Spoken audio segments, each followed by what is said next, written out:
Okay, welcome to today's episode of Art is the Church of God, the Creator. I'm your host, Gregory Muna, aka Master Mu, and this is the expansion of our earlier podcast, which was entitled Music is a Revelation, short for Music is a Revelation of God in Sound. But we've expanded our purview to include not merely audio experience, but also our experience of sight, sound, smell, taste, touch, all the senses. And this week we're honoring Shakespeare's birthday. And the way we're doing that is that we're reading through all 144 sonnets together. And we're following the arc of Shakespeare's journey through life, love, and mortality at 14 lines at a time. And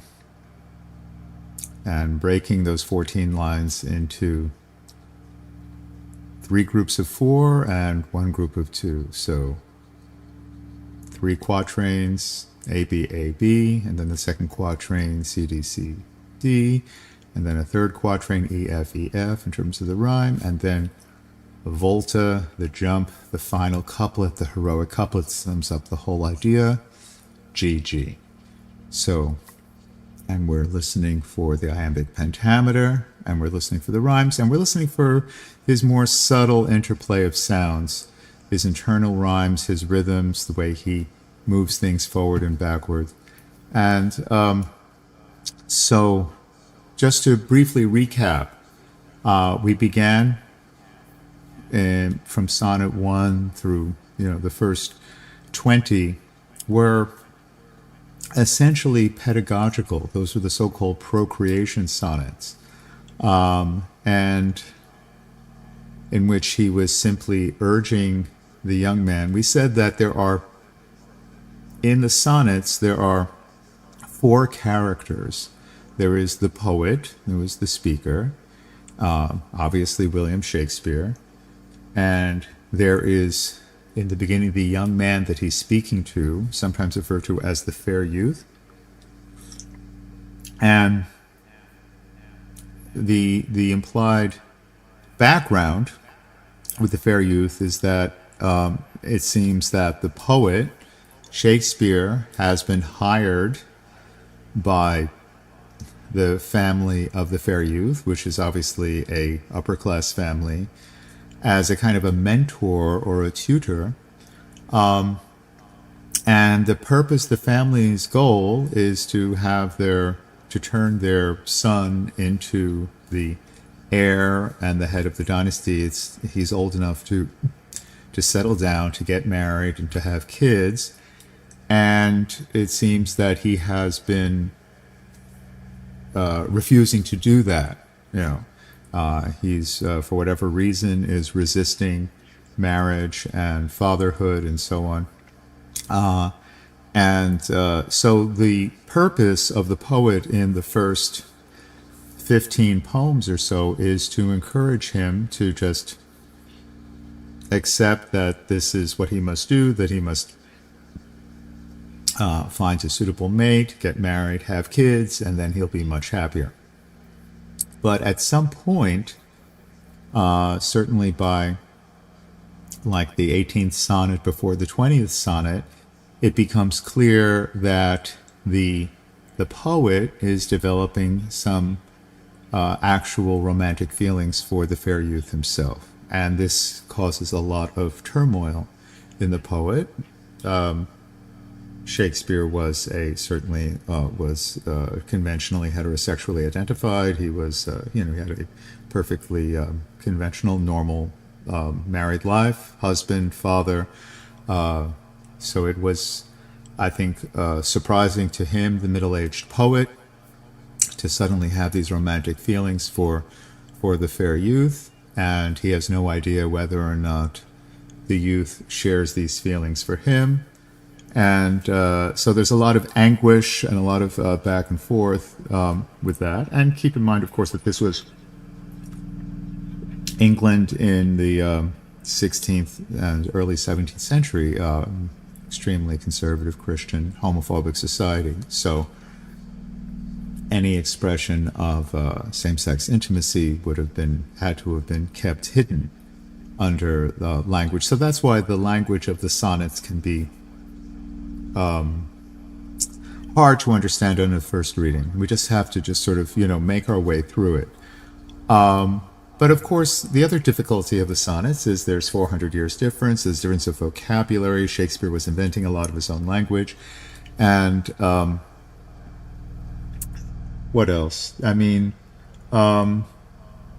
just his profound depth and unparalleled range of reference also is a challenge. He brings in everything: science, astronomy, astrology, mythology, natural sciences. Everything is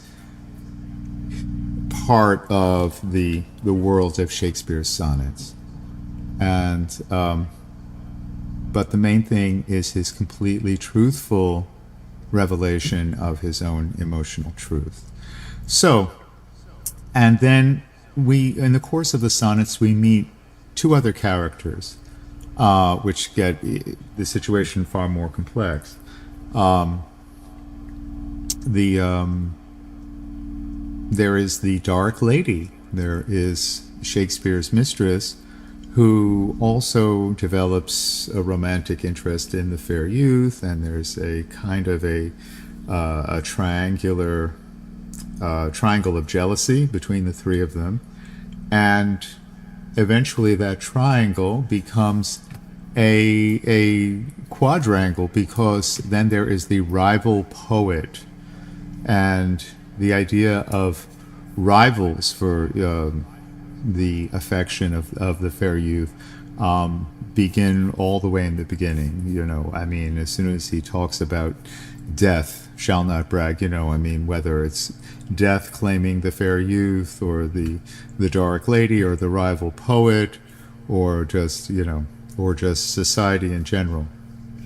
So we have a complicated romantic scenario, and it's, it can be eyebrow lifting or shocking. I mean, none of these love poems were written for his wife. These were all non-marital relations. And all right, so that's enough in terms of introduction. Let's continue. Our goal today, which may or may not achieve, is to read the rest of the sonnets. I will try to do this without a break. We got through the first 49, and let's just jump back in with sonnet 50. And at this point, there's been a brief hiatus. The poet has traveled away from his beloved and is coming back, and has a lot of insecurity about that. So, okay. And I'll just say the number of each sonnet and take a brief pause between each one. Think of them as an ongoing journey in the journey of love, into the journey of the center of the heart for Shakespeare. Okay. 50. How heavy do I journey on the way, when what I seek, my weary travels end, doth teach that ease and that repose, to say, thus far the miles are measured from thy friend. The beast that bears me, tired with my woe, plods dully on to bear that weight in me, as if by some instinct the wretch did know his rider loved not speed, being made from thee. The bloody spur cannot provoke him on, that sometimes anger thrusts into his hide, which heavily he answers with a groan, more sharp to me than spurring to his side. For that same groan doth put this in my mind, my grief lies onward, and my joy behind. 51. Thus can my love excuse the slow offense of my dull bearer, from when thee I speed, from where thou art, why should I haste me thence? Till I return of posting is no need. Oh, what excuse will my poor beast then send, when swift extremity can seem but slow? Then should I spur, though mounted on the wind, in winged speed no motion shall I know. Then can no horse with my desire keep pace. Therefore desire, of perfect love being made, shall nay no dull flesh in his fiery race. But love for love, thus shall excuse my jade. Since from thee going he went wilful slow, towards thee I'll run, and give him leave to go. 52. So am I as the rich whose blessed key can bring him to his sweet uplocked treasure, the which he will not every hour survey, for blunting the fine point of seldom pleasure. Therefore are feasts so solemn and so rare, since seldom coming in the long year set, like stones of worth they thinly placed are, or Captain Jewels in the carcanet. So is the time that keeps you as my chest, or as a wardrobe which the robe doth hide, to make some special instance special blessed. By new unfolding his imprisoned pride, blessed are you whose worthiness gives scope, being had to triumph, being lacked to hope. 53. What is your substance, whereof are you made, that millions of strange shadows on you tend? Since every one hath every one shade, and you but one can every shadow lend. Describe Adonis, and the counterfeit is poorly imitated after you. On Helen's cheek all art of beauty set, and you in Grecian tires are painted new. Speaking of the spring and foresun of the year, and one doth shadow of your beauty show. The other as your bounty doth appear, and you in every blessed shape we know, in all external grace you have some part, but you, like none you, for constant heart. 54. Oh, how much more doth beauty beauteous seem by that sweet ornament which truth doth give?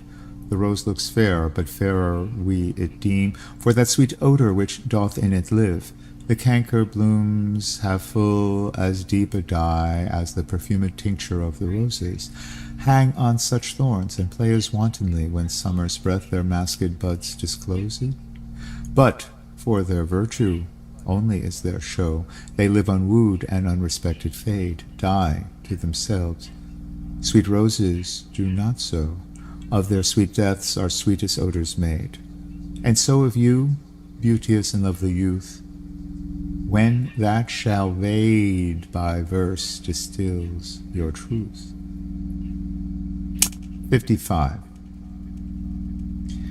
Not marble nor the gilded monuments of princes shall outlive this powerful rhyme, but you shall shine more bright in these contents than unswept stone besmeared with sluttish time. When wasteful war shall statues overturn, and broils root out the work of masonry, nor Mars his sword, nor war's quick fire shall burn the living record of your memory.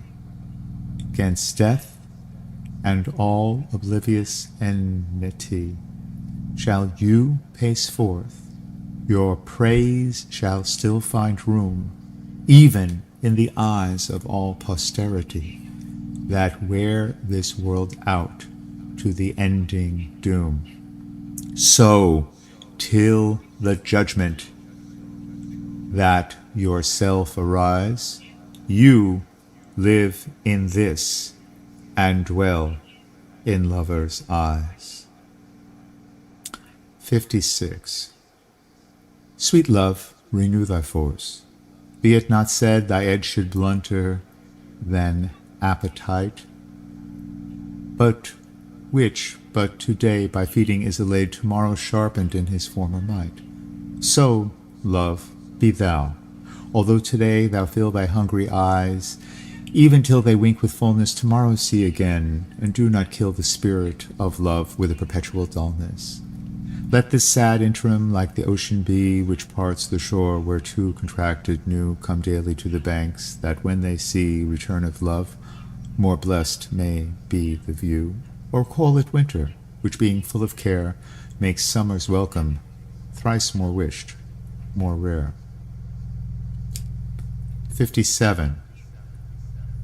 Being your slave, what should I do but tend upon the hours and times of your desire?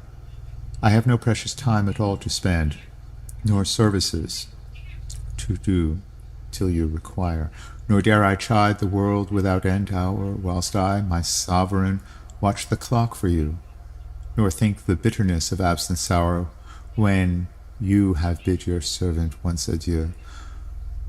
Nor dare I question with my jealous thought where you may be, or your affairs suppose, but, like a sad slave, stay and think of naught, save where you are happy, you make those. So true a fool is love, that in your will, though you do anything, he thinks no ill. 58. That God forbid that made me first your slave, I should in thought control your times of pleasure, or at your hand the count of hours to crave, being your vassal, bound to stay your leisure. Oh, let me suffer, being at your beck, the imprisoned absence of your liberty, and patience, tamed to sufferance, bide each cheek, without accusing you of injury. Be where you list, your charter is so strong, that you yourself may privilege your time to what you will. To you it doth belong, yourself to pardon of self-doing crime. I am to wait, though waiting so be hell, not blame your pleasure, be it ill or well. 59. If there be nothing new, but that which is hath seen before, how are our brains beguiled, which, laboring for invention, bear amiss the second burden of a former child? Oh, that record could, with a backward look, even of 500 courses of the sun, show me your image in some antique book, since mine at first in character was done, that I might see what the old world could say to this composed wonder of your frame, whether we are mended, or where betters they, or whether revolution be the same. Oh, sure I am the wits of former days, to subjects worse have given admiring praise. 60. Like as the waves make toward the pebbled shore, so do our minutes hasten to their end, each changing place with that which goes before, in sequent toil all forwards do contend. Nativity, once in the main of light, crawls to maturity, where with being crowned crooked eclipses gainst his glory fight. And time that gave doth now his gift confound, time doth transfix the flourish set on youth, and delves the parallels in beauty's brow, feeds on the rarities of nature's truth, and nothing stands for his scythe to mow, and yet to times in hope my verse shall stand, praising thy worth, despite his cruel hand. 61. Is it thy will, thy image, should keep open my heavy eyelids to the weary night? Dost thou desire my slumbers should be broken, while shadows like to thee do mock my sight? Is it thy spirit that thou sendest from thee, so far from home, into my deeds to pry, to find our shames in idle hours in me, the scope and tenor of thy jealousy? Oh, no, thy love, though much, is not so great. It is my love that keeps mine eye awake, mine own true love that doth my rest defeat, to play the watchman ever for thy sake. For thee watch I whilst thou dost wake elsewhere, from me far off, with others all too near. 62. Sin of self-love possesseth all mine eye and all my soul and all my every part, and for this sin there is no remedy. It is so grounded inward in my heart. Methinks no face so gracious is as mine, no shape so true, no truth of such account, and for myself mine own worth do define, as I all others and all worths surmount. But when my glass shows me myself indeed, beated and chopped with tanned antiquity, mine own self-love quite contrary, I read. Self so self-loving were iniquity. 'Tis thee, myself, that for myself I praise, painting my age with beauty of thy days. 63.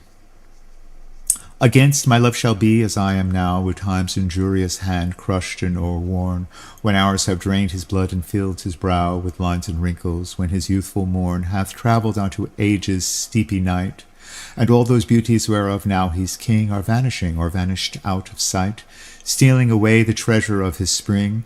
For such a time do I now fortify against confounding age's cruel knife, that he shall never cut from memory my sweet love's beauty, though my lover's life. His beauty shall in these black lines be seen, and they shall live, and he in them still green.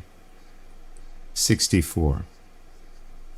When I have seen by time's fell hand defaced the rich proud cost of outworn buried age, when sometime lofty towers I see down raised, and brass eternal slave to mortal rage, when I have seen the hungry ocean gain advantage on the kingdom of the shore, and the firm soil win of the watery main, increasing store with loss and loss with store, when I have seen such interchange of state, or state itself confounded to decay, ruin hath taught me thus to ruminate, that time will come and take my love away. This thought is as a death which cannot choose, but weep to have that which it fears to lose. 65. Since brass nor stone nor earth nor boundless sea but sad mortality o'ersways their power, how with this rage shall beauty hold a plea whose action is no longer stronger than a flower? Oh, how shall summer's honey breath hold out against the wrackful siege of battering days, when rocks impregnable are not so stout, nor gates of steel so strong, but time decays? O fearful meditation! Where, alack, shall time's best jewel from time's chest lie hid? Or what strong hand can hold his swift foot back? Or who his spoil of beauty can forbid? Oh, none, unless this miracle have might, that in black ink my love may still shine bright. 66. Tired with all these, for restful death I cry, as to behold desert a beggar born, and needing nothing trimmed in jollity, and purest faith unhappily forsworn, and gilded honor shamefully misplaced, and maiden virtue rudely strumpeted, and right perfection wrongfully disgraced, and strength by limping sway disabled, and art made tongue-tied by authority, and folly doctor-like controlling skill, and simple truth miscalled simplicity, and captive good attending captain ill. Tired with these, from these would I be gone, save that to die I leave my love alone. 67. Ah, wherefore with infection should he live, and with his presence grace and piety, that sin by him advantage should achieve and lace itself with his society? What should false painting imitate his cheek and steal dead seeing of his living hue? Why should poor beauty indirectly seek roses of shadow, since his rose is true? Why should he live, now nature bankrupt is, beggared of blood to blush through lively veins? For she hath no exchequer now but his, and proud of many lives upon his gains. Oh, him he stores to show what wealth she had in days long since, before these last so bad. 68. Thus is his cheek the map of days outworn, when beauty lived and died as flowers do now, before these bastard signs of fair were born, or durst inhabit on a living brow, before the golden tresses of the dead The rite of sepulchres were shorn away to live a second life on second head, ere beauty's dead fleeced made another gay, to in him whose holy antique hours are seen without ornament, itself and true, making no summer of another's green, robbing no old to dress his beauty new. And him as for a map doth nature store, to show false art what beauty was of yore. 69. Those parts of thee that the world's eye doth view want nothing that the thought of hearts can mend. All tongues, the voice of souls, give thee that due, uttering bare truth, even so as foes commend thy outward, thus with outward praises crowned. But those same tongues that give thee though so thine own, in other accents do this praise confound. By seeing farther than the eye hath shown, they look into the beauty of thy mind, and that in guess they measure by thy deeds. Then churls their thoughts, although their eyes were kind, to thy fair flower add the rank smell of weeds. But why thy odor matches not thy show? The soil is this, that thou dost common grow. 70. That thou art blamed shall not be thy defect, for slander's mark was ever yet the fair. The ornament of beauty is suspect, crow that flies in heaven's sweetest air. So thou be good, slander doth but approve thy worth, the greater being wooed of time. For canker vice the sweetest buds doth love, and though present'st a pure unstained prime, thou hast passed by the ambush of young days, either not assailed or victor being charged. Yet this thy praise cannot be so thy praise, to tie up envy evermore enlarged. If some suspect of ill masked not thy show, then thou alone kingdoms of hearts shouldst owe. 71. No longer mourn for me when I am dead, then you shall hear the surly sullen bell give warning to the world that I am fled. From this vile world with vilest worms to dwell. Nay, if you read this line, remember not the hand that writ it, for I love you so, that in your sweet thoughts would be forgot, if thinking on me then should make you woe. Oh, if, I say, you look upon this verse, when I, perhaps, compounded am with clay, do not so much as my poor name rehearse, but let your love, even with my life, decay, lest the wise world should look into your moan, and mock you with me after I am gone. 72. Oh, lest the world should task you to recite what merit lived in me, that you should love after my death, dear love, forget me quite, for you in me can nothing worthy prove, unless you would devise some virtuous lie, to do more for me than mine own desert, and hang more praise upon deceased I than nigger truth would willingly impart. Oh, lest your true love may seem false in this, that you for love speak well of me untrue. My name be buried where my body is, and live no more to shame me nor you, for I am shamed by that which I bring forth, and so should you, to love things nothing worth. 73. That time of year thou mayest in me behold, when yellow leaves, or none or few, do hang upon those boughs which shake against the cold, bare ruined choirs, where late the sweet birds sang. In me thou seest the twilight of such day, as after sunset fadeth in the west, which by and by black night doth take away death's second self, that seals up all in rest. In me thou seest the glowing of such fire, that on the ashes of his youth doth lie, as the deathbed whereon it must expire, consumed with that which it was nourished by.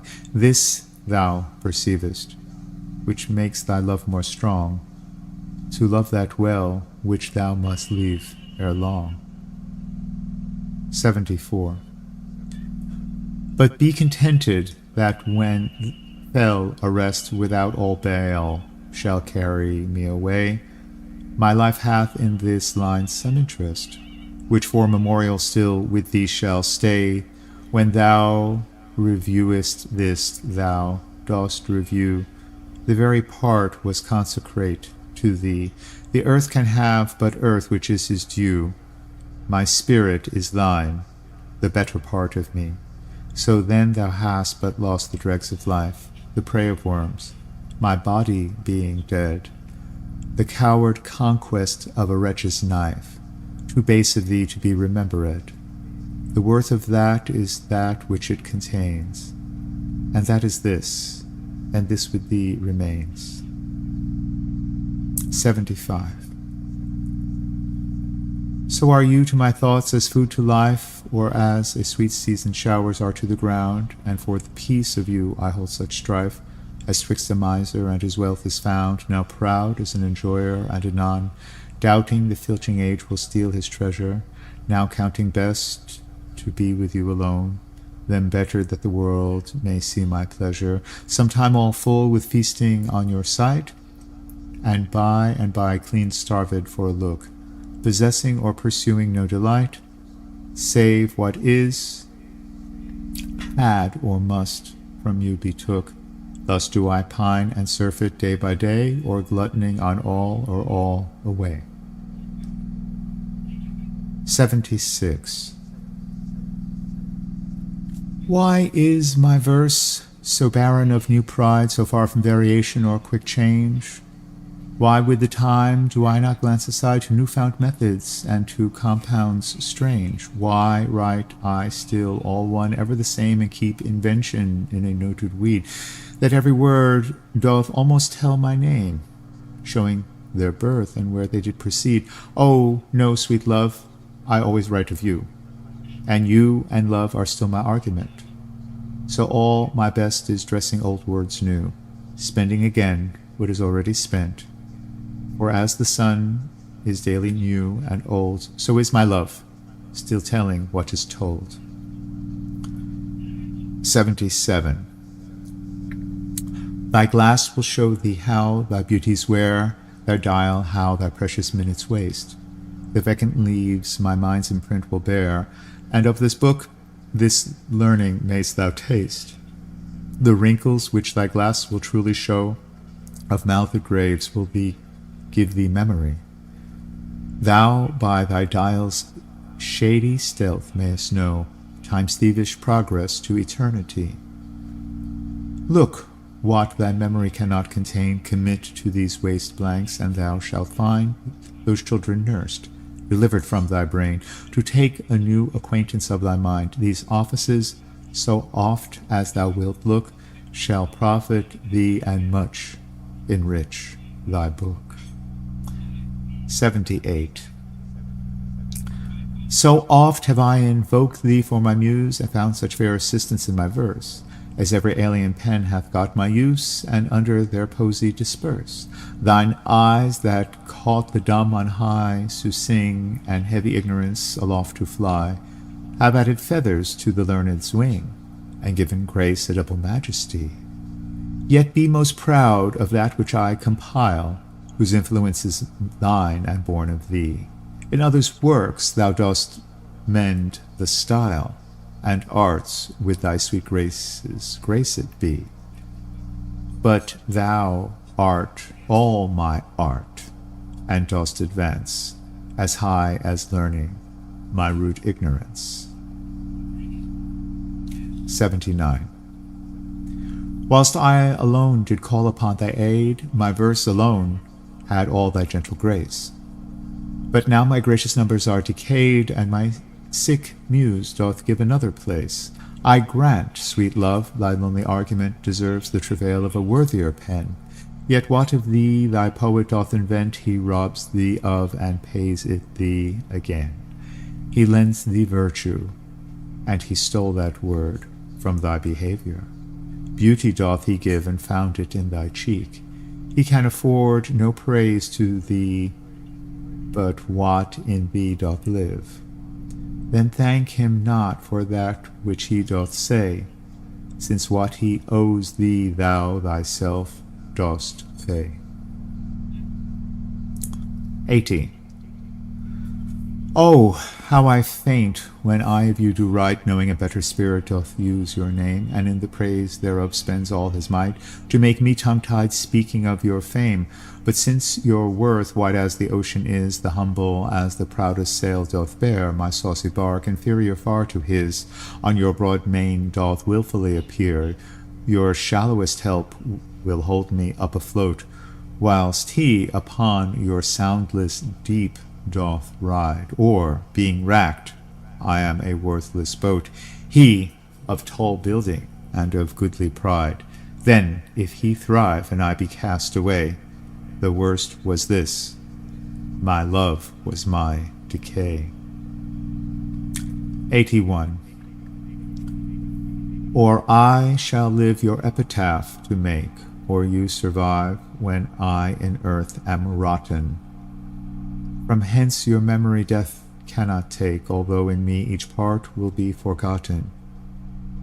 Your name from hence immortal life shall have, though I once gone to all the world must die. The earth can yield me but a common grave, when you entombed in men's eyes shall lie. Your monument shall be my gentle verse, which eyes not yet created shall o'erread, and tongues to be your being shall rehearse, when all the breathers of this world are dead. You still shall live, such virtue hath my pen, where breath most breathes, even in the mouths of men. 82. I grant thou wert not married to my muse, and therefore mayst without detaint overlook the dedicated words which writers use of their fair subject, blessing every book. Thou art as fair in knowledge as in hue, finding thy worth the limit past my praise, and therefore art enforced to seek anew some fresher stamp of the time-bettering days. And do so, love, yet, when they have devised what strain a touch's rhetoric can lend, thou, truly fair, were truly sympathized in plain words by thy true-telling friend, and their gross painting might be better used where cheeks need blood. In thee it is abused. 83. I never saw that you did painting need, and therefore to your fair no painting set. I found, or thought I found, you did exceed the barren tender of a poet's debt, and therefore have I slept in your report, that you, yourself being extant, might well show how far a modern quill doth come too short. Speaking of worth, what worth in you doth grow? This silence for my sin you did impute, which shall be most my glory, being dumb, for I impair not beauty, being mute. When others should give life and bring a tomb, there lives more life in one of your fair eyes than both your poets can in praise devise. 84. Who is it that says most which can say more than this rich praise, that you alone are you, in whose confine immured is the store which should example where your equal grew? Lean penury within that pen doth dwell, that to his subject lends not some small glory, but he that writes of you, if he can tell that you are you, so it dignifies story. Let him but copy what in you is writ, not making worse what nature made so clear, and such a counterpart shall fame his wit, making his style admired everywhere. You to your beauteous blessings add a curse, being fond on praise which makes your praises worse. 85. My tongue-tied muse in manners holds her still, while comments of your praise, richly compiled, reserve their character with golden quill and precious phrase by all the muses filed. I think good thoughts whilst other write good words, and like unlettered clerk still cry Amen to every hymn that able spirit affords in polished form of well-refined pen. Hearing you praised, I say, 'tis so, 'tis true, and to the most of praise add something more, but that is in my thought, whose love to you The words come hindmost holds his rank before, then others for the breath of words respect, me for my dumb thoughts speaking in effect. 86. Was it the proud full sail of this great verse, bound for the prize of the all too precious you, that did my ripe thoughts in my brain inhearse, making their tomb the womb wherein they grew? Was it his spirit, by spirits taught to write above a mortal pitch, that struck me dead? No, neither he nor his compeers by night, giving him aid, my verse astonished. He, nor that affable familiar ghost, which nightly gulls him with intelligence, as victors of my silence cannot boast. I was not sick of any fear from thence, but when your countenance filled up his line, then lacked I matter, that enfeebled mine. 87. Farewell, thou art too dear for my possessing, and like enough thou knowest thy estimate, the charter of thy worth gives thee releasing. My bonds in thee are all determinate, for how do I hold thee but by granting? And for what riches, where is my deserving? The cause of this fair gift in me is wanting, and so my patent back again is swerving.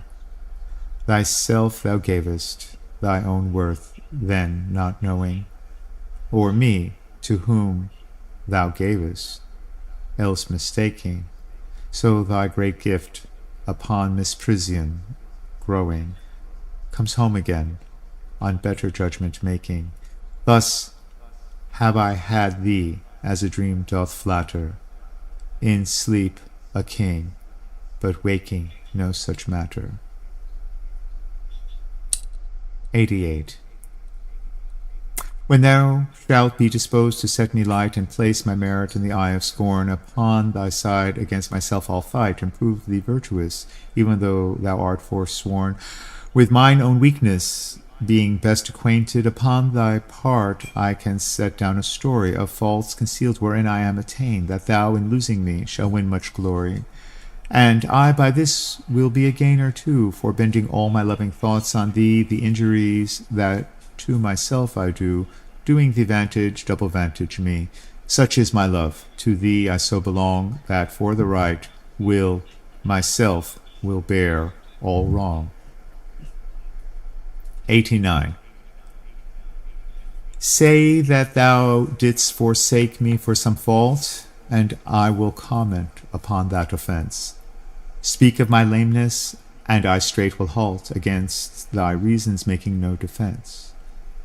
Thou canst not, love, disgrace me half so ill, to set a form upon desired change, as I'll myself disgrace, knowing thy will. I will acquaintance strangle and look strange, be absent from thy walks, and in thy tongue thy sweet beloved name no more shall dwell, lest I, too much profane, should do it wrong, and haply of our old acquaintance tell.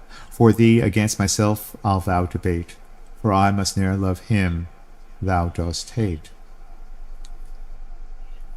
890. Then hate me when thou wilt, if ever now. Now, while the world is bent my deeds to cross, join with the spite of fortune, make me bow, and do not drop in for an after loss. Ah, do not, when my heart hath scaped the sorrow, come in rearward of a conquered woe. Give not a windy night a rainy morrow, to linger out a purposed overthrow. If thou wilt leave me, do not leave me last, when other petty griefs have done their spite. But in the onset come, so shall I taste, at first the very worst of fortune's might, and other strains of woe, which now seem woe, compared with loss of thee, will not seem so. 91. Some glory in their birth, some in their skill, some in their wealth, some in their body's force, some in their garments, though newfangled ill, some in their hawks and hounds, some in their horse, and every humour hath his adjunct pleasure, wherein it finds a joy above the rest. But these particulars are not my measure. All these I better in one general best. Thy love is better than high birth to me, richer than wealth, prouder than garments cost, of more delight than hawks or horses be, and having thee of all men's pride I boast, wretched in this alone, that thou mayst take all this away, and me most wretched make. 92. But do thy worst to seal thyself away. For a term of life thou art assured mine, and life no longer than thy love will stay, for it depends upon that love of thine. Then need I not to fear the worst of wrongs, when in the least of them my life hath end. I see a better state to me belongs, than that which can on thy humour doth depend. Thou canst not vex me with inconstant mind, since that my life on thy revolt doth lie. Oh, what a happy title do I find! Happy to have thy love, happy to die. But what's so blessed fair that fears no blot? Thou mayest be false, and yet I know it not. 93. So shall I live, supposing thou art true, like a deceived husband, so love's face may still seem love to me, though altered new.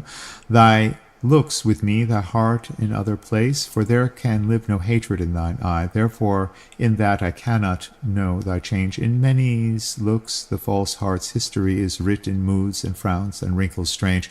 But heaven in thy creation did decree, that in thy face sweet love should ever dwell, whate'er thy thoughts or thy heart's workings be. Thy looks should nothing thence but sweetness tell. How like Eve's apple doth thy beauty grow, if thy sweet virtue answer not thy show. 94.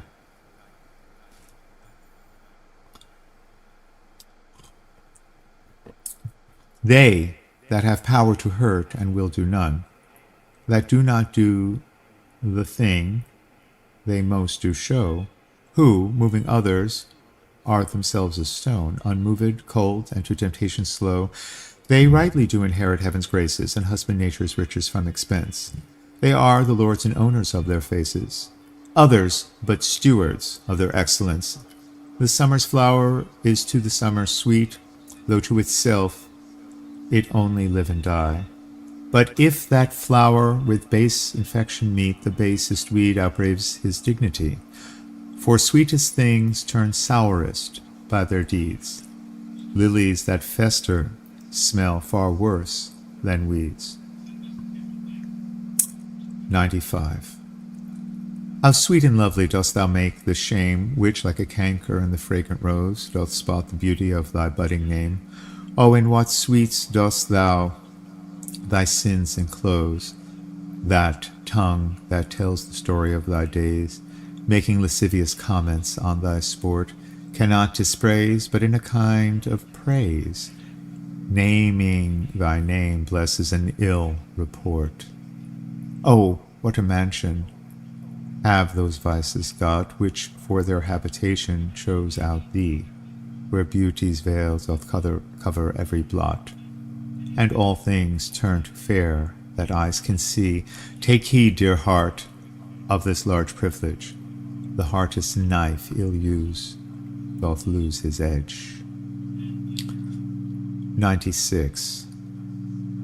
Some say thy fault is youth, some wantonness. Some say thy grace is youth and gentle sport.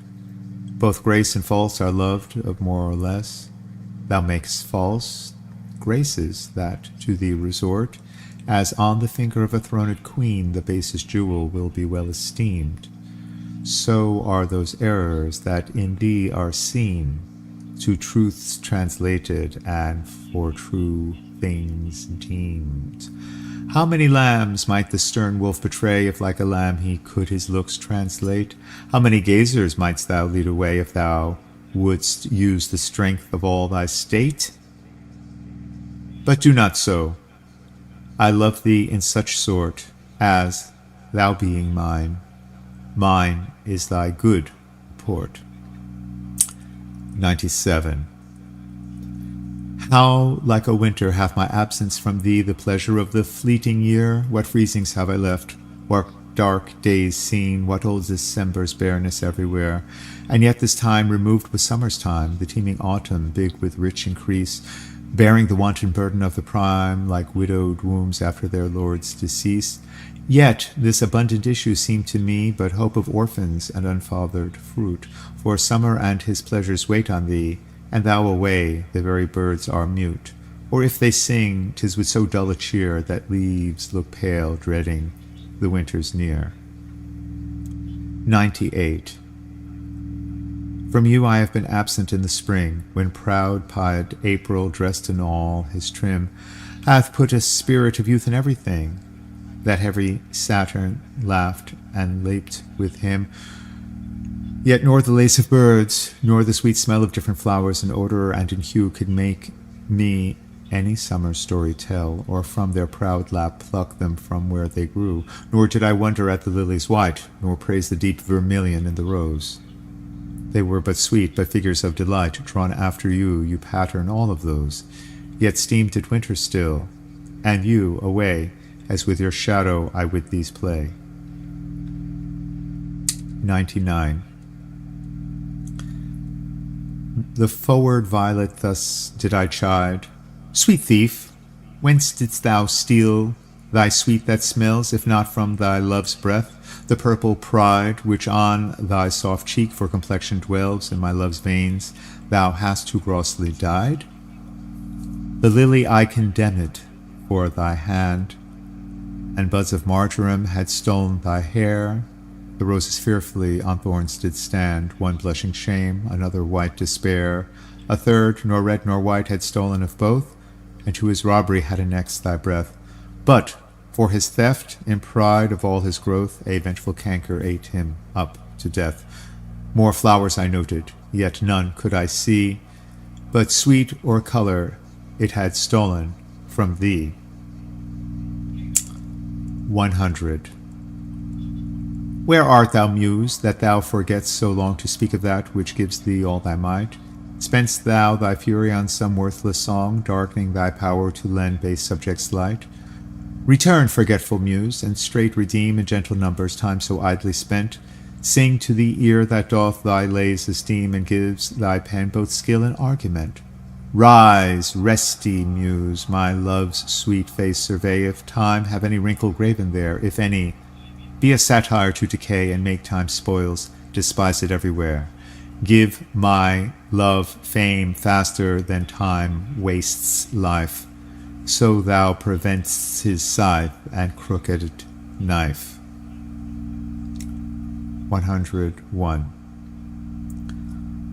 O truant Muse, what shall be thy amends for thy neglect of truth in beauty dyed? For truth and beauty on my love depends, so dost thou too, and wherein dignified. Make answer, Muse. Wilt thou not haply say, truth needs no color, with his color fixed? Beauty no pencil beauty's truth to lay, but best is best if never intermixed? Because he needs no praise, wilt thou be dumb? Excuse not silence so, for it lies in thee to make him much outlive a gilded tomb, and to be praised of ages yet to be. Then do thy office, Muse. I teach thee how to make him sing long hence, as he shows now. 102. My love is strengthened, though more weak in seeming. I love not less, though less the show appear. That love is merchandise, whose rich esteeming the owner's tongue doth publish everywhere. Our love was new, but in the spring, when I was wont to greet it with my lays, as Philomel in summer's front doth sing, and stops his pipe in growth of riper days. Now that the summer is less pleasant now, than when her mournful hymns did hush the night. But that wild music burdens every bough, and sweets grown common lose their delight. Therefore, like her, I sometime hold my tongue, because I would not dull you with my song. 103. Alack, what poverty my muse brings forth, that, having such a scope to show her pride, the argument all bare is of more worth than when it hath my added praise beside. Oh, blame me not, if I no more can write. Look in your glass, and there appears a face that overgoes my blunt invention quite, dulling my lines and doing me disgrace. Were it not sinful then, striving to mend, to mar the subject that before was well? For to no other pass my verses tend, than of your graces and your gifts to tell. And more, much more, than in my verse can sit, your own glass shows you when you look in it. 104. To me, fair friend, you can never be old, or as you were when first your eye I eyed, such seems your beauty still. 3 winters could have from the forest shook 3 summers' pride. 3 beauteous springs to yellow autumn turned, in process of the seasons I have seen. 3 April perfumes in 3 hot Junes burned, since first I saw you fresh, which yet are green. Ah, yet doth beauty, like a dial hand, steal from his figure, and no pace perceived. So your sweet hue, which methinks still doth stand, hath motion, and mine eye be deceived. For fear of which, hear this, thou age unbred. Ere you were born, was beauty's summer dead. 105. Let not my love be called idolatry, nor my beloved as an idol show, since all alike my songs and praises be to one of one, still such and ever so. Kind is my love today, tomorrow kind, still constant in a wondrous excellence. Therefore my verse, to constancy confined, one thing expressing leaves out difference. Fair, kind, and true is all my argument. Fair, kind, and true, varying to other words. And in this change is my invention spent, 3 time themes in one, which wondrous scope affords. Fair, kind, and true have often lived alone, which 3 till now never kept seat in one. 106. When in the circle of wasted time I see descriptions of the fairest wights, and beauty making beautiful old rhyme in praise of ladies dead and lovely knights, then in the blazon of sweet beauty's best, of hand, of foot, of lip, of eye, of brow, I see their antique pen would have expressed even such a beauty as you master now. So all their praises are but prophecies of this our time, all you prefiguring, and, for they looked but with divining eyes, they had not skill enough your worth to sing. Or we, which now behold these present days, have eyes to wonder, but lack tongues to praise. 107. Not mine own fears, nor the prophetic soul of the wide world dreaming on things to come, can yet the lease of my true love control. Supposed as forfeit to a confined doom, the mortal moon hath her eclipse endured, and the sad augurs mark their own presage, and certainties now crown themselves assured, and peace proclaims olives of endless age. Now with the drops of this most balmy time my love looks fresh, and death to me subscribes, since spite of him I'll live in this poor rhyme, while he insults o'er the dull and speechless tribes, and thou in this shalt find thy monument, when tyrants' crests and tombs of brass are spent. 108. What's in the brain that ink may character, which hath not figured to thee, my true spirit? What's new to speak, what now to register that may express my love, or thy dear merit? Nothing, sweet boy, but yet, like prayers divine, I must each day say o'er the very same, counting no old thing old, thou mine, I thine, even as when first I hallowed thy fair name. So that eternal love in love's fresh case weighs not the dust and injury of age, nor gives to necessary wrinkles place, but makes antiquity for aye his page, finding the first conceit of love there bred, where time and outward form would show it dead. 109. Oh, never say that I was false of heart, though absence seemed my flame to qualify. As easy might I from myself depart, as from my soul which in thy breast doth lie. That is my home of love. If I have ranged, like him that travels, I return again, just to the time, not with the time exchanged, so that myself bringing water for my stain, never believe, though in my nature reigned all frailties that besiege all kinds of blood, that it could so preposterously be stained to leave for nothing all thy sum of good. For nothing this wide universe I call, save thou, my rose, in it thou art my all. 110. Alas, 'tis true, I have gone here and there, and made myself a motley to the view, gored mine own thoughts, sold cheap what is most dear, made all defences of affection new. Most true is that I have looked on truth askance and strangely. But by all above, these blenches gave my heart another youth, and worse essays prove thee my best of love. Now all is done. Have what shall have no end. Mine appetite I nevermore will grind a newer proof to try an older friend, a God in love to whom I am confined. Then give me welcome, next my heaven the best, even to thy pure and most loving breast. 111. Oh, for my sake, do you with fortune chide the guilty goddess of my harmful deeds, that did not better for my life provide than public means which public manners breeds.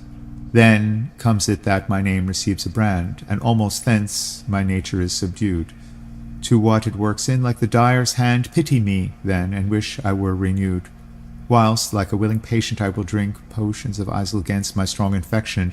No bitterness that I will bitter think, nor double penance to correct correction. Pity me, then, dear friend, and I assure ye, even that your pity is enough to cure me. 112.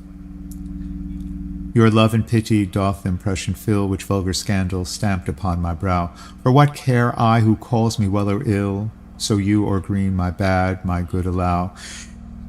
You are all the world, and I must strive to know my shames and praises from your tongue, none else to me, nor I to none alive, that my steeled sense or changes right or wrong. In so profound abysm I throw all care of others' voices, that my adder sense to critic and to flatterer stopped are. Mark how with my neglect I do dispense. You are so strongly in my purpose bred, that all the world besides, methinks, are dead. 113. Since I left you, mine eye is in my mind, and that which governs me to go about doth part his function, and is partly blind, seems seeing, but effectually is out. For it no form delivers to the heart of bird, of flower, or shape which it doth latch. Of his quick objects hath the mind no part, nor his own vision holds that which it doth catch. For if it see the roots or gentlest night, the most sweet favour or deformedst creature, the mountain or the sea, the day or night, the crow or dove, it shapes them to your feature, incapable of more, replete with you. My most true mind thus maketh mine eye untrue. 114. Or whether doth my mind, being crowned with you, drink up the monarch's plague, this flattery, or whether shall I say mine eye saith true, or that your love taught it this alchemy, to make of monsters and things indigest such cherubims as your sweet self resemble, creating every bad a perfect best, as fast as objects to his beams assemble. Oh, 'tis the first, 'tis flattery in my seeing, and my great mind most kingly drinks it up. Mine eye well knows what with his gust is agreeing, and to his palate doth prepare the cup. If it be poisoned, 'tis the lesser sin, that mine eye loves, and it doth first begin. 115. These lines that I before have writ do lie, even those that said I could not love you dearer. Yet then my judgment knew no reason why my most full flame should afterwards burn clearer. But, reckoning time whose millioned accidents creep intwixt vows and change decrees of kings, can sacred beauty blunt the sharpest intents, divert strong minds to the course of altering things. Alas, why fearing of time's tyranny, might I not then say, now I love you best, when I was certain o'er uncertainty, crowning the present doubting of the rest, love is a babe. Then might I not say so, to give full growth to that which still doth grow. 116. Let me not to the marriage of true minds admit impediments. Love is not love, which alters when it alteration finds, or bends with the remover to remove. Oh no, it is an ever-fixed mark, that looks upon tempests and is never shaken. It is the star to every wandering bark, whose worth's unknown, although his height be taken. Love's not time's fool, though rosy lips and cheeks within his bending sickle's compass come. Love alters not with his brief hours and weeks, but bears it out, even to the edge of doom. If this be error and upon me proved, I never writ, nor no man ever loved. 117. Accuse me thus, that I have scanted all wherein I should your great deserts repay, forgot upon your dearest love to call, whereto all bonds do tie me day by day, that I have frequent been with unknown minds, and given to time your own dear purchased right, that I have hoisted sail to all the winds, which should transport me furthest from your sight. Book both my willfulness and errors down, and on just proof surmise accumulate, bring me within the level of your frown. But shoot not at me in your wakened hate, since my appeal says I did strive to prove the constancy and virtue of your love. Like 118, like as to make our appetites more keen, with eager compounds we our palate urge, as to prevent our maladies unseen. We sicken to shun sickness when we purge, even so being full of your ne'er-saying sweetness, to bitter sauces did I frame my feeding, and, sick of welfare, found a kind of meetness, to be diseased ere that there was true needing. Thus policy and love to anticipate the ills that were not, grew to false assured, and brought to medicine a healthful state, which, rank of goodness, would by ill be cured. But thence I learn and find the lesson true. Drugs poison him that so fell sick of you. 119. What potions have I drunk of siren tears, distilled from limbics foul as hell within, applying fears to hopes and hopes to fears, still losing when I saw myself to win? What wretched errors hath my heart committed, whilst it hath thought itself so blessed never? So have mine eyes out of their spheres been fitted in the distraction of this madding fever. Oh, benefiteth ill. Now I find true that better is by evil still made better, and ruined love, when it is built anew, grows fairer than at first, more strong, far greater. So I return rebuked to my content, and gain by ills thrice more than I have spent. 120.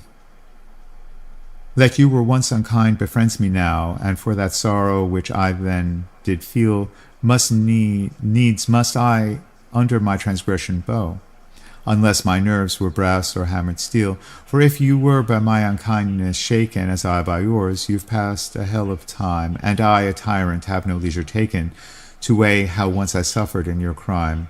Oh, that our night of woe might have remembered my deepest sense, how hard true sorrow hits, and soon to you as you to me then tendered the humble salve which wounded bosom fits. But that your trespass now becomes a fee, mine ransoms yours, and yours must ransom me. 121. 'Tis no better to be vile than vile esteemed, when not to be receives reproach of being, and the just pleasure lost, which is so deemed, not by our feeling, but by others' seeing. For why should others' false adulterate eyes give salutation to my sportive blood? Or on my frailties, why are frailer spies, which in their wills count bad what I think good? No, I am that I am, and they that level at my abuses reckon up their own. I may be straight, though they themselves be bevel. By their rank thoughts my deeds must not be shown, unless this general evil they maintain. All men are bad, and in their badness reign. 122. Thy gift, thy tables are within my brain, full charactered with lasting memory, which shall above that idle rank remain beyond all date, even to eternity, or at the least so long as brain and heart have faculty by nature to subsist, till each to raised oblivion yields his part. Of thee thy record can never be missed. That poor retention should not much hold, nor need I tallies thy dear love to score. Therefore to give them from me was I bold, to trust those tables that receive thee more.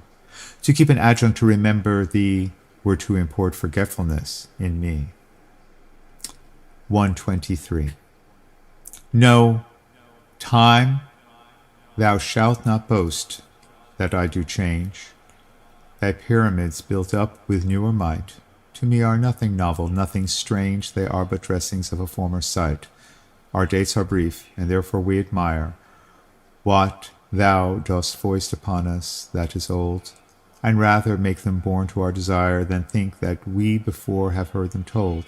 Thy registers and thee I both defy, not wondering at the present nor the past, for thy records and what we see doth lie, made more or less by thy continual haste. This I do vow, and this shall ever be. I will be true despite thy sight and thee. 124. If my dear love were but the child of state, it might for fortune's bastard be unfathered, as subject to time's love or to time's hate, weeds among weeds or flowers with flowers gathered. No, it was builded far from accident, it suffers not in smiling pomp, nor falls under the blow of thralled discontent, whereto the inviting time our fashion calls. It fears not policy, that heretic which works on leases of short-numbered hours, but all alone stands hugely politic, that it nor grows with heat nor drowns with showers. To this I witness call the fools of time, which die for goodness, who have lived for crime. 125. Were't aught to me, I bore the canopy with my extern the outward honoring, or laid great basis for eternity, which proves more short than waste or ruining. Have I not seen dwellers on form and favor lose all and more by paying too much rent, or compound sweet foregoing simple savor pitiful thrivers in their gazing spent? And take thou my no, let me be obsequious in thy heart, and take thou my oblation, poor but free, which is not mixed with seconds, knows no art, but mutual render, only me for thee. Hence, thou, suborned informer, a true soul, when most impeached stands least in thy control. 126. O thou, my lovely boy, who in thy power dost hold time's fickle glass his sickle hour, who hast by waning grown, and therein showest thy lovers withering as thy sweet self growest, if nature, sovereign mistress, overrack as thou goest onwards, still will pluck thee back. She keeps thee to this purpose, that her skill may time disgrace, and wretched minutes kill. Yet fear him, O thou minion of her pleasure. She may detain, but not still keep her treasure. Her audit, though delayed, answered must be, and her quietus is to render thee. 127. In the old age, black was not counted fair, or if it were, it bore not beauty's name. But now is black beauty's successive heir, and beauty slandered with a bastard shame. For since each hand hath put on nature's power, faring the foul with art's false borrowed face, sweet beauty hath no name, no holy bower, but is profaned, if it not lives in disgrace.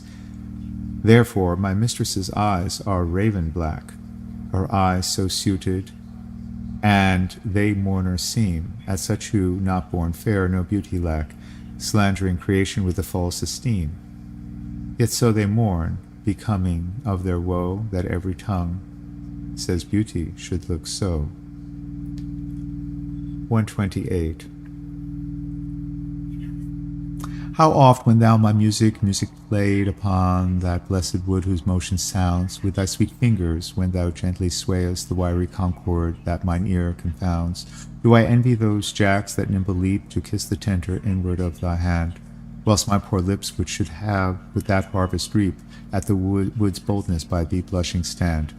To be so tickled, they would change their state and situation with those dancing chips, o'er whom thy fingers walk with gentle gait, making dead wood more blessed than living lips. Since saucy jacks so happy are in this, give them thy fingers, me thy lips to kiss. 129.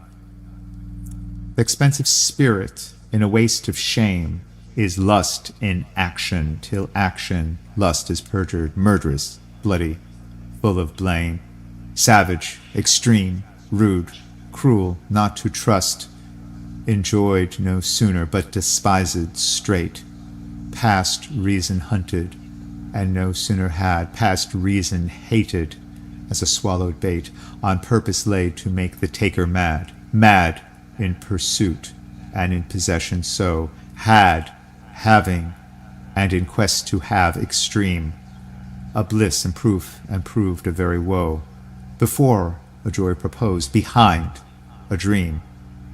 All this the world well knows, yet none knows well to shun the heaven that leads men to this hell. 130. My mistress's eyes are nothing like the sun. Coral is far more red than her lips red. If snow be white, why then her breasts are dun. If hairs be wires, black wires grow on her head.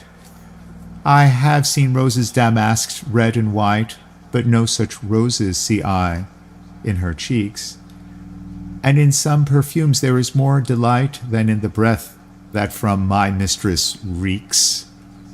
I love to hear her speak, yet well I know that music hath a far more pleasing sound.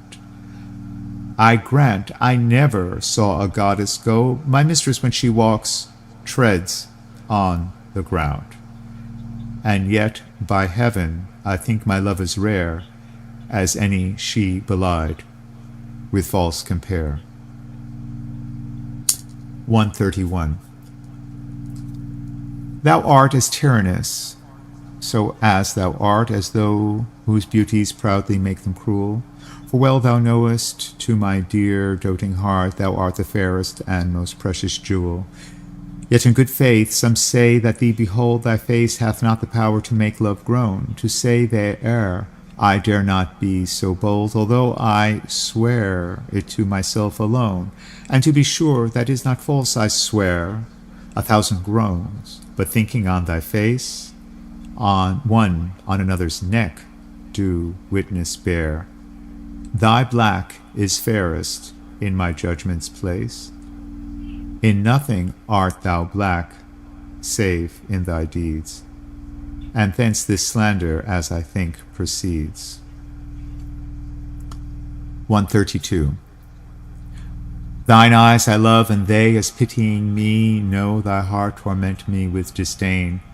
Have put on black, and loving mourners be, looking with pretty ruth upon my pain, and truly not the morning sun of heaven better becomes the grey cheeks of the east, nor that full star that ushers in the even doth half the glory of the sober west, as those two morning eyes become thy face. Oh, let it then as well beseem my heart to mourn for me, since morning doth thee grace, and suit thy pity like in every part.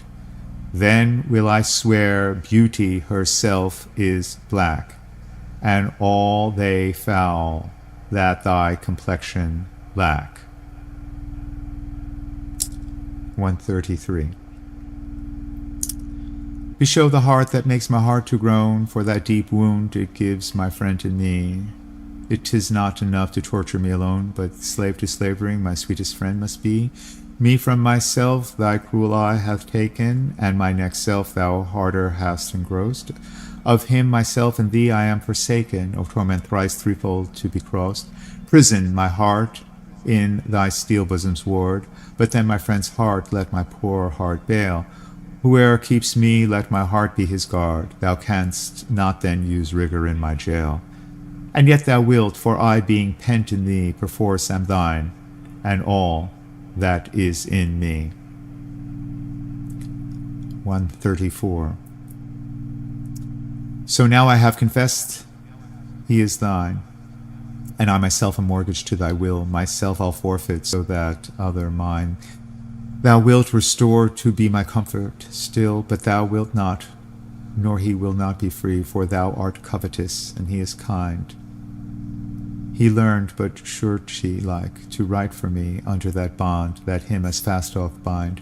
The statute of thy beauty thou wilt take, thou usurer that puts forth all to use, and sue a friend came debtor for my sake. So him I lose through my unkind abuse. Him have I lost, thou hast both him and me. He pays the whole, and yet am I not free? 135. Whoever hath her wish, thou hast thy will, and will to boot, and will in overplus. More than enough am I that vex thee still. To thy sweet will making addition thus, wilt thou, whose will is large and spacious, not once vouchsafe to hide my will in thine? Shall will in others seem right gracious, and in my will no fair acceptance shine? The sea all water, yet receives rain still, and in abundance addeth to his store. So thou, being rich in will, add to thy will one will of mine, to make thy large will more. Let no unkind, no fair beseechers kill. Think all but one, and me in that one will. 136. If thy soul check thee that I come near, swear to thy blind soul that I was thy will, and will, thy soul knows, is admitted there. Thus far, for love, my love suit sweet fulfill. Will fulfill the treasure of thy love. I fill it full with wills, and my will one. In things of great receipt, with these we prove. Among a number, one is reckoned none. Then in the number let me pass untold. Though in thy store's account I one must be, for nothing hold me. So it please thee hold that nothing, me, a something sweet to thee, make but my name thy love, and love that still, and then thou lovest me, for my name is will. 137. Thou blind fool, love, what dost thou to mine eyes, that they behold and not see what they see? They know what beauty is, see where it lies, yet what the best it take the worst to be. If eyes corrupt by over-partial looks be anchored in the bay where all men ride, why of eyes falsehood hast thou forged hooks, whereto the judgment of my heart is tied? Why should my heart think that a several plot which my heart knows the wide world's commonplace? Or mine eyes, seeing this, say this is not, to put fair truth upon so foul a face? In things right true my heart and eyes have erred, and to this false plague are they now transferred. 138. When my love swears that she is made of truth, I do believe her, though I know she lies. That she might think me some untutored youth, unlearned in the word's false subtleties, thus vainly thinking that she thinks me young, although she knows my days are past the best, simply I credit her false speaking tongue. On both sides thus is simple truth suppressed. But wherefore says she not she is unjust, and wherefore say I not I am old? Oh, love's best habit is in seeming trust, and age in love not to have years told. Therefore I lie with her, and she with me, and in our faults by lies we flattered be. 139. Oh, call me not to justify the wrong that thy unkindness lies upon my heart. Wound me not with thine eye, but with thy tongue. Use power with power, and slay me not by art. Tell me thou lovest elsewhere, but in my sight, dear heart, forbear to glance thine eye aside. What needst thou wound with cunning, when thy might is more than o'er oppressed defence can bide? Let me excuse thee. Ah, my love well knows her pretty looks have been mine enemies, and therefore from my face she turns my foes, that they elsewhere might dart their injuries. Yet do not so, but since I am near slain, kill me outright with looks, and rid my pain. 140. Be wise as thou art cruel. Do not press my tongue-tied patience with too much disdain, lest sorrow lend me words, and words express the manner of my pity-wanting pain. If I might teach thee wit, better it were, though not to love, yet love to tell me so, as testy sick men with their deaths be near, no news but health from their physicians know. For if I should despair, I should grow mad, and in my madness might speak ill of thee.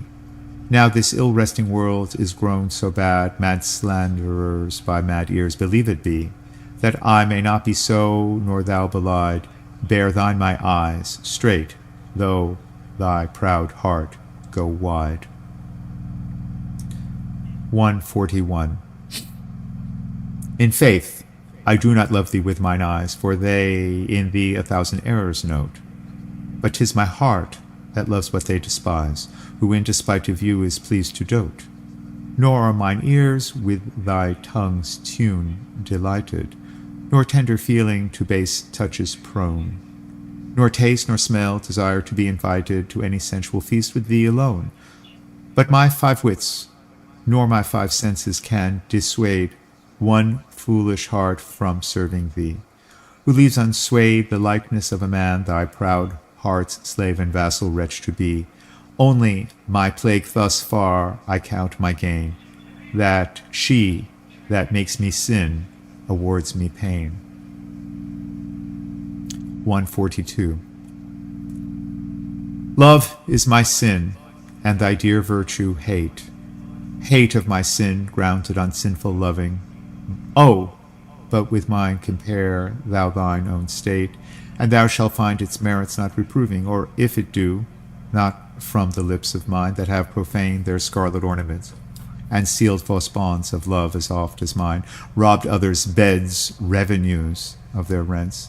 Be it lawful I love thee as thou lovest those whom thine eyes woo as mine importune thee. Root pity in thy heart, that when it grows, thy pity may deserve to pitied be. If thou dost seek to have what thou dost hide, by self-example mayest thou be denied. 143.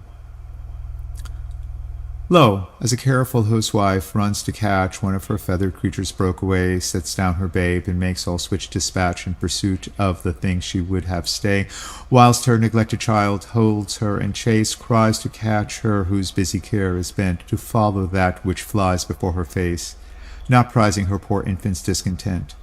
So runnest thou after which flies from thee, whilst I, thy babe, chase thee far behind.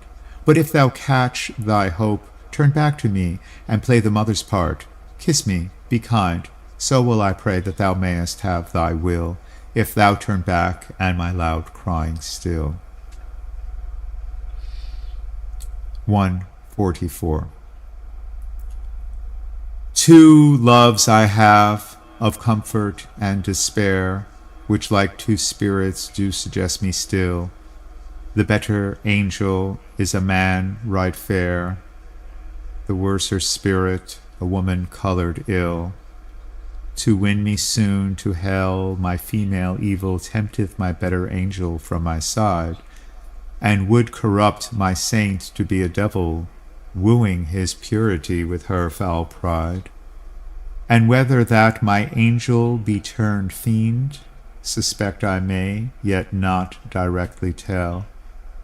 But being both from me, both to each friend, I guess one angel in another's hell. Yet this shall I ne'er know, but live in doubt, till my bad angel fire my good one out.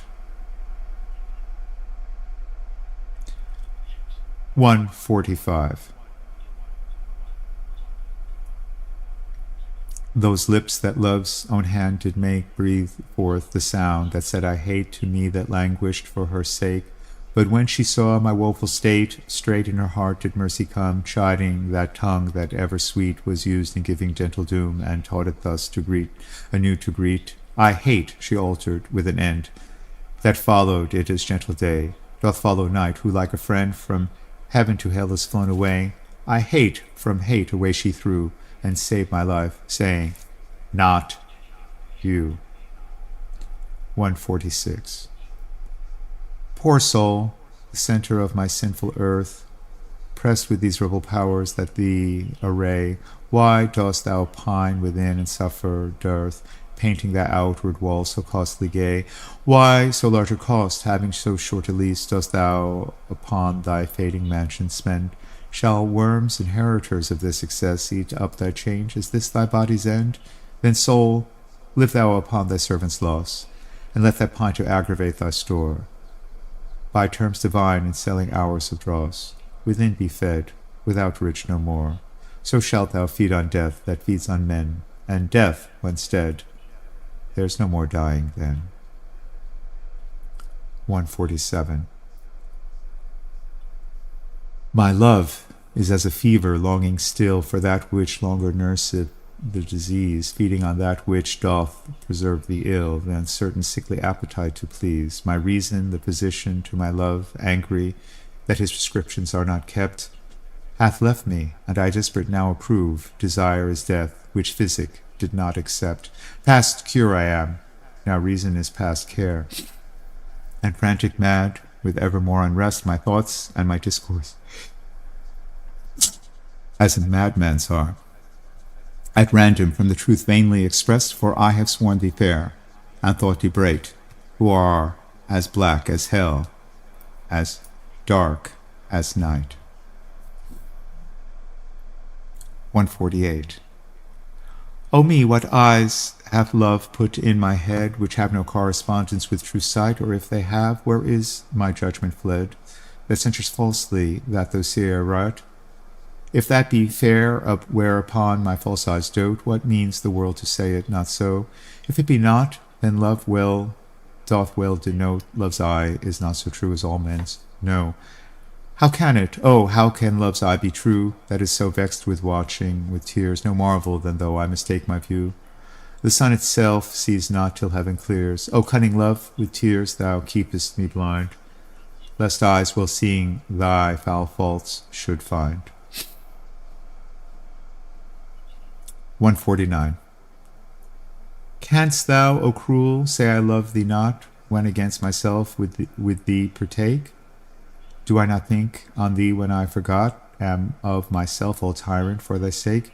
Who hateth thee that I do not call my friend, and whom frownest that I do fawn upon? Nay, if thou lurest on me, do I not spend revenge upon myself with present moan?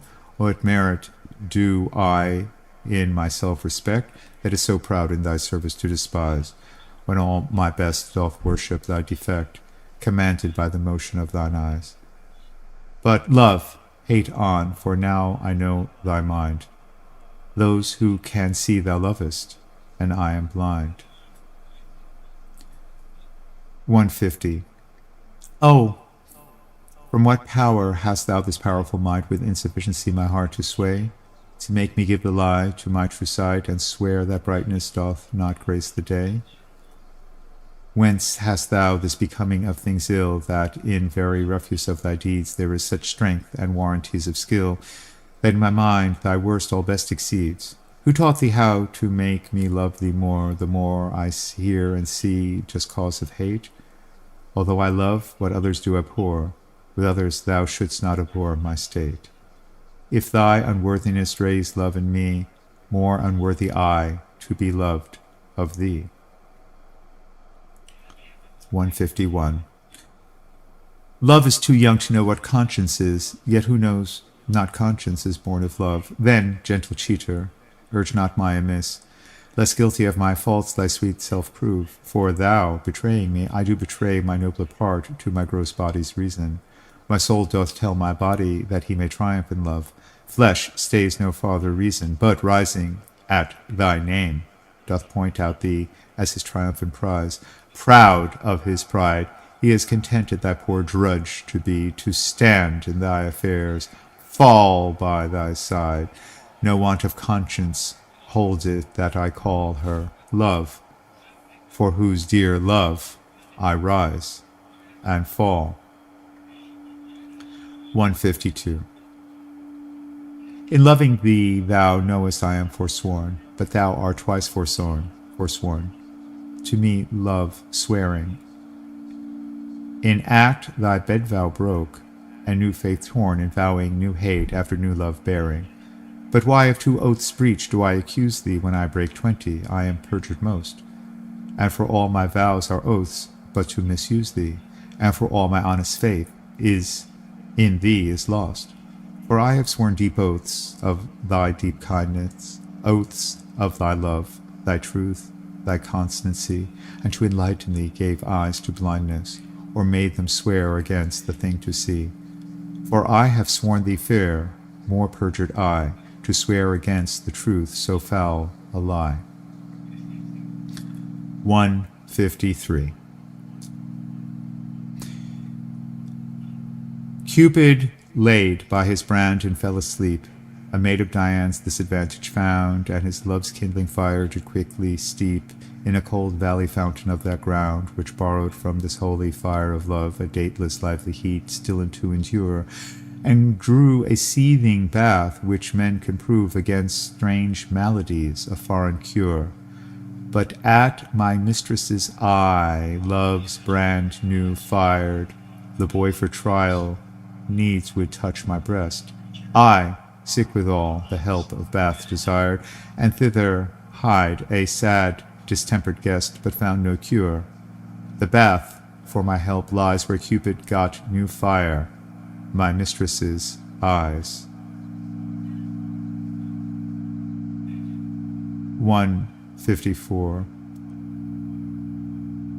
This little love god, lying once asleep, laid by his side his heart's inflaming brand, while many nymphs that vowed chaste life to keep came tripping by. But in her maiden hand the fairest votary took up that fire, which many legions of true hearts had warned.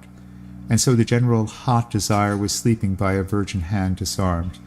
This brand she quenched into cool well by, which from love's fire took heat perpetual, growing a bath and healthful remedy for men diseased. But I, my mistress's thrall, came there for cure, and by that I prove, love's fire heats water, water cools, not love.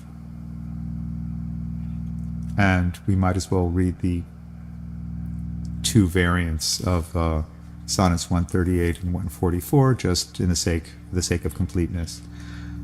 So the earlier version of Sonnet 138 is, when my love swears that she is made of truth, I do believe her, though I know she lies, that she might think me some untutored youth, unskillful in the world's false forgeries, thus vainly thinking that she thinks me young, although I know my years be past the best. I, smiling, credit her false-speaking tongue, outfacing false in love with love's ill rest. But wherefore says my love that says that she is young? And wherefore say not that I am old? Oh, love's best habit is a soothing tongue, and age in love loves not to have years told. Therefore I'll lie with love, and love with me, since our faults in love thus smothered be. And finally, this is the earlier version of Sonnet 144, previously published, but not the final version, which we read. And we'll end with this. Two loves I have of comfort and despair, that like two spirits do suggest me still. My better angel is a man right fair, my worser spirit a woman coloured ill. To win me soon to hell my female evil tempteth my better angel from my side, and would corrupt my saint to be a devil, wooing his purity with her fair pride. And whether that my angel be turned fiend, suspect I may, yet not directly tell, for being both to me, both to each friend, I guess one angel in another's hell. The truth I shall not know, but live in doubt, till my bad angel fire my good one out. Okay, so that'll be it today. That was a long read through. In our next session, we'll sort of try to tie it all up in terms of interpretation, try to connect it to music, musical settings, and try to get back to questions of musical theory and harmony, and the whole question of tonal coherence, how we can focus our attention over long spans of music to have embedded sense of harmonic and thematic motion that cohere. Okay, well, thank you, and coming to the end of this episode of Art is the Church of God, the Creator. This has been Art is the Church of God, the Creator, formerly known as Music is a Revelation. I am your host, Gregory Muna, aka Master Mu, and as always, I will be checking your comments on YouTube, Instagram, various other platforms. Whatever this is, like this here, be in touch with me, and I'll respond to your comments in real time. Have a great time.